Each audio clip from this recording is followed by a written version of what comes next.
చూడండి, ఈ సహోదరి అద్భుతమైన సాక్ష్యాన్ని మన మధ్యకి తీసుకొచ్చారు. తన కూతురు కన్సీవ్ అయింది. అయితే దేవుని పిల్లల ఏమాత్రం బేబీ ఒక వెయిట్ పెరగలేదంట. చాలా తక్కువ కేజీతో ఆ బిడ్డ ఉండటం వలన, ఎదగకపోవటం వలన డాక్టర్లు ఆపరేషన్ చేసి తీసేయాలన్నారు, అబార్షన్ చేయించాలన్నారు. నా దగ్గర సలహా అడగటానికి వచ్చారు. నేను చెప్పాను, అమ్మ అబార్షన్ చేయడానికి వీల్లేదు. మనకు పరలోక తండ్రి ఉండగా, అద్భుతమైన దేవుడు ఉండగా, అసాధారణమైన కార్యాలు చేసే దేవుడు ఉండగా అబార్షన్ చేయకూడదని నేను ప్రార్థన చేస్తాను.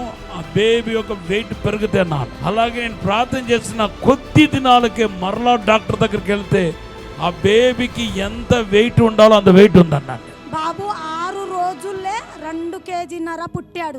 6 రోజులనే దేవుడు ఆ బేబీ ఎంత వెయిట్ ఉండాలో అంత వెయిట్ ఉండటానికి దేవుడు కృప చూపించాడు. 6 రోజులనే. 2-3 నెలల పరిధి అయితే అది వేరే సంగతి. 6 రోజులు నేను ప్రవచించిన 6 రోజులకే ఆ కొద్ది చాలా తక్కువ వెయిట్ ఉన్న ఆ బేబీని దేవుడు ముట్టి స్వస్థపరిచి 2.5 కేజీ ఉండేలాగా దేవుడు చేస్తాడు. ఇదే దేవుడు చేసే అద్భుతం.